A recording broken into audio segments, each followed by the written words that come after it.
messieurs. Hop, hop, hop. On va accueillir et applaudir Marie Daudet, la directrice générale de la Direction générale de l'offre de soins, s'il vous plaît, qui est devant nous.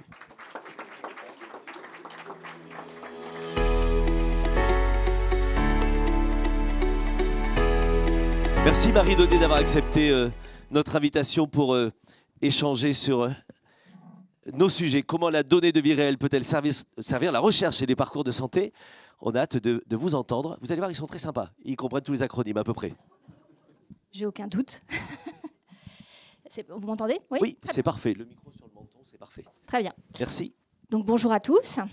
Je suis très heureuse, moi, d'être présente ce matin avec vous pour ouvrir cette deuxième table ronde. Je vois que vous êtes nombreux. C'est bien. Comment la donnée de vie réelle peut-elle servir la recherche et les parcours de santé? C'est une vaste question, effectivement, à laquelle les pouvoirs publics ont également le souhait de répondre.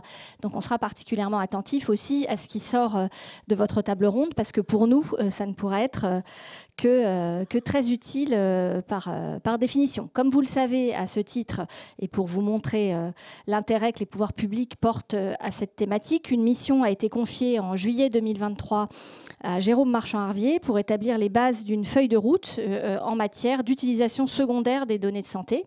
Et la DGOS, donc, que je représente aujourd'hui, a été particulièrement mobilisée sur ce sujet aux côtés d'autres directions et d'autres organismes. La France, vous le savez, dispose d'atouts considérables en matière de données de santé, qu'il s'agisse de la base médico-administrative de l'assurance maladie, qu'on ne présente plus, des grandes cohortes de recherche ou de la dynamique qui est enclenchée en matière de déploiement d'entrepôts des données de santé dans les hôpitaux. Tout cela se fait en articulation avec la plateforme des données de santé, plus connue sous le nom de Health Data Hub, l'acteur national de la donnée de santé.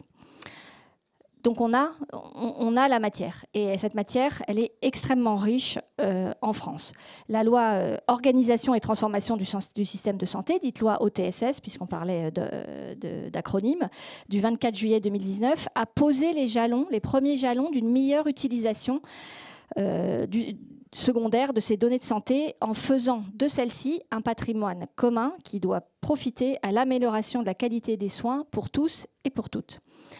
Les perspectives offertes par le numérique et les bases de données associées notamment à l'intelligence artificielle, aujourd'hui, ça nous oblige, tous les acteurs que nous sommes du système de santé, ça nous oblige au regard des opportunités qui s'offrent à nous. Donc on le sait, la masse de données s'accroît chaque jour. 12 millions de documents alimentent chaque mois mon espace santé, et tout ça, ça va par définition redéfinir le potentiel de la recherche clinique et de nos politiques publiques. C'est une chance, on le sait, pour des domaines aussi larges que le dépistage, le soin, le diagnostic, la prise en charge dans un parcours, autant d'enjeux et d'objectifs qui sont très importants pour nous. Mais maintenant, il faut que ces tendances-là, elles soient profitables donc pour les patients et pour les soignants. Et il est important que les instances de régulation que nous sommes s'acculturent et accompagnent ces transformations. Donc je l'ai dit, beaucoup de progrès ont été accomplis en quelques années en matière d'utilisation des données de santé. L'ensemble des acteurs que vous êtes et l'ensemble des acteurs du système ont conscience de l'importance de ces données de santé. On peut dire d'ailleurs que l'intelligence artificielle, ça n'est plus l'avenir du système de santé, c'est déjà son quotidien en réalité. Et je crois que ce week-end, il y avait La Tribune qui publiait un baromètre qui disait que 53% des soignants considèrent qu'ils sollicitent déjà des données issues du numérique, notamment pour faire des diagnostics, et une grosse majorité d'entre eux estimaient que c'était positif pour la prise en charge du patient. Mais une fois qu'on a dit ça, nous savons qu'il est nécessaire de bien structurer, avec des infrastructures adaptées, ces données de santé pour pouvoir les réutiliser d'une manière optimale. Et si des investissements notables ont été réalisés en la matière, il reste encore des progrès à faire. Donc je l'ai dit, la France dispose d'un patrimoine de données de santé très riche, mais qui demeure aujourd'hui cloisonné et peu interopérable. Donc c'est là-dessus qu'il nous faut pouvoir agir. Donc je pense ici à la complexité et à la longueur des démarches d'accès aux données. On a une opportunité qui s'ouvre avec la finalisation de l'intégration du système national des données de santé au Health Data Hub d'ici 24 mois. Mais la réglementation, on le sait, pourrait être allégée dans le cadre du futur règlement sur l'espace européen des données de santé. L'autre chantier qui est devant nous, c'est d'adapter les standards de données pour renforcer l'interopérabilité des bases de données et pour trouver un modèle économique de valorisation de ces données. Aujourd'hui, on le sait, les bases de données, elles restent peu appareillées entre elles, alors que les analyses de parcours de vie et de soins complets apportent une plus-value importante. Donc, si on veut réfléchir du point de vue de l'intérêt du patient, remettre tout ça dans les perspectives d'un parcours, il faut absolument que ces données de santé, elles puissent être interopérables.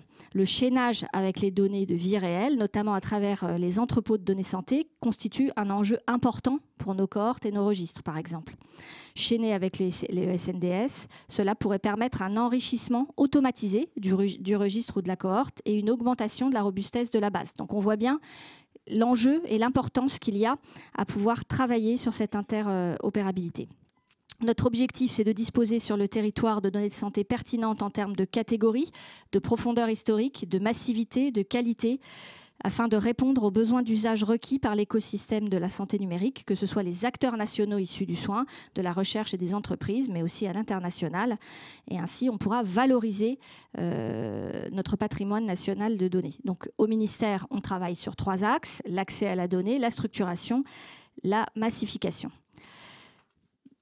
J'en viens du coup à l'objet qui va vous intéresser et au travail que vous allez mener. C'est toute la réussite de la plateforme de l'INCa, qui est, je le souligne, une initiative unique en Europe, qui permet de regrouper au même endroit différentes sources de données, dont le SNDS, d'une façon justement interopérable, lisible et accessible pour l'écosystème.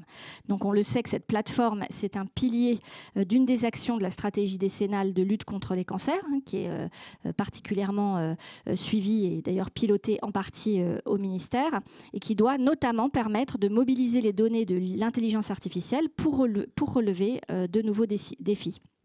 Donc à terme, si on arrive à associer effectivement les données du SNDS, les données issues des registres épidémiologiques des cancers et des centres régionaux de coordination des dépistages, et même des résultats d'ANAPAT, ça pourra constituer pour nous une immense avancée dans le domaine. On peut penser à la découverte de nouveaux marqueurs, au ciblage, à l'amélioration du diagnostic et surtout à l'amélioration du parcours de santé de l'usager, du patient, qui doit rester notre objectif premier, je l'ai dit. Donc il y a plus de 16 projets déposés à date. Les demandes d'accès sont libres via un dépôt de dossier auprès de la plateforme s'il y a bien une finalité d'intérêt public. Donc, quelles sont les évolutions et nos objectifs à terme? On est bien sur des objectifs partagés de pouvoir utiliser ces données à partir de différents champs intersectoriels. Donc on a le champ social, le champ environnemental, qui nous permet de travailler aussi sur des objectifs de prévention qui, vous le savez, auxquels nous sommes particulièrement attachés. Donc cette confiance sur les données, ce qu'on peut en faire, en quoi elle va pouvoir améliorer à la fois la recherche mais aussi le quotidien de nos patients, c'est un engagement constant des pouvoirs publics et il faut donc que nous soyons, nous, à notre place et à notre tâche pour piloter cela avec ambition et régularité. Donc il faut notamment que les administrations soient à la hauteur de cet enjeu et d'ailleurs je signale au passage que dans le cadre de la réorganisation de la DGOS qui est menée en ce moment, de la réorganisation que nous menons avec l'ensemble du collectif de la DGOS pour essayer de clarifier notre organisation, de la rendre plus lisible pour nos interlocuteurs et plus cohérente. J'ai souhaité la création de 2 nouveaux départements, un consacré aux enjeux numériques pour l'offre de soins et l'autre aux enjeux de données pour le pilotage de nos politiques. Il me semblait important de pouvoir marquer dans une organisation l'importance que l'on attache à ces sujets. Et j'en suis convaincue, il faut qu'on puisse se renforcer sur tous ces aspects. Voilà, je ne vais pas être beaucoup plus longue. La réutilisation des données de santé pourra permettre, vous l'aurez compris, d'améliorer l'organisation et la qualité des soins. Ces constats renforcent et valident la direction qui est prise par les administrations, le ministère, depuis quelques années. Je l'ai dit, soutien à l'hôpital, interopérabilité, renforcement des entrepôts de données de santé, co-construction avec les acteurs. On fera tout ça avec vous. Accompagnement aussi, puisque la même étude que que je citais tout à l'heure disait aussi que 8 personnels sur 10 disaient qu'ils avaient besoin d'être formés et accompagnés sur ces développements et ces possibilités offertes par le numérique et les bases de données qui vont avec. Donc c'est important qu'on puisse aussi parler formation. Et je conclurai peut-être en vous faisant une offre de service. Si vous en êtes d'accord, je souhaiterais qu'on puisse travailler, mes services et vous-même, pour mettre à plat les parcours des patients atteints de cancer, pour qu'on puisse justement identifier, grâce aux données de vie réelle dont vous disposez, les besoins qui ne seraient pas couverts, les risques de rupture, et en d'autres termes, de voir comment on peut avancer pour que le numérique et les données puissent nous permettre, encore une fois, d'améliorer le parcours patient et la qualité de vie de nos patients. Voilà, le champ ouvert par les données et l'intelligence artificielle est immense, mais je sais que votre engagement et votre mobilisation est à la hauteur de ces enjeux, et je vous souhaite quant à moi une riche journée d'échanges et de débats, et mes équipes et moi-même prendrons connaissance avec intérêt de tous vos travaux. Merci à vous. Merci Marie Daudet. Frédéric, un mot? Un mot de Frédéric Collet. Ça va fonctionner, pardon. On va mettre le micro. Hop. Avant la musique. D'abord, merci beaucoup pour votre présentation et merci beaucoup pour cette main tendue que vous nous adressez ce matin. J'avais une question concernant les deux directions. Est-ce que vous pouvez nous préciser un peu les deux directions dont vous venez de parler, que vous êtes en train de créer? Quelles vont être leurs missions et comment est-ce qu'elles vont s'organiser? Comment est-ce que vous voyez ça dans les prochains mois, semaines qui arrivent? Vous avez 3 quarts d'heure, bien sûr, pour en parler. Merci Frédéric. Alors, ce n'est pas des directions, c'est des départements au sein de ma direction. Aujourd'hui, le numérique est un peu éclaté en réalité au sein du ministère, même s'il y a une délégation numérique en santé, la DNS, qui est en pilotage sur un certain nombre de projets. Elle a par définition besoin, pour comprendre quels sont les projets à mettre en œuvre et comment les utiliser, elle a besoin d'un regard métier et du regard des équipes qui traite par définition de l'organisation des soins et du parcours du patient.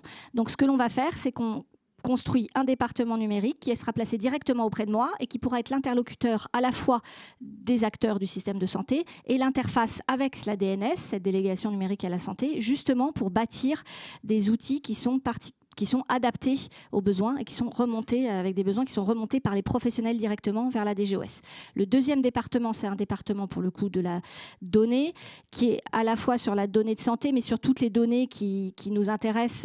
Le champ est plus large, les données qui nous intéressent pour nos politiques publiques, y compris par exemple les données sur les ressources humaines, hospitalières, etc. Ce qu'on a pu constater aujourd'hui, c'est qu'on est quand même pas mal à l'aveugle. Il existe beaucoup de choses, mais c'est éparpillé. Ça n'est pas, les acteurs sont... On va dire c'est partagé entre directions et entre bureaux. Et l'idée est de remettre de la compétence au même endroit, dans un même et unique département, rattaché là aussi à la direction générale, et qui puisse servir un peu de tour de contrôle pour tout ce qui est exploitation de ces données-là, en lien avec les sous-directions ou les autres directions lorsqu'on a des besoins. Ça nous permet de rassembler encore une fois la compétence, de pouvoir répondre dans des délais plus rapides et surtout d'avoir des données fiables, de sortir des données fiables. Aujourd'hui, on est quand même relativement à l'aveugle sur certains champs de nos politiques publiques. Et ça peut paraître parfois même dérisoire. On nous pose des questions assez simples et on n'a pas forcément la réponse sous la main. Donc l'idée, c'est d'avoir encore une fois un service qui soit mobilisé uniquement là-dessus et qui puisse répondre aux différentes commandes et demandes. Merci beaucoup Marie Daudet pour cela. Merci d'avoir accepté notre invitation. On vous applaudit.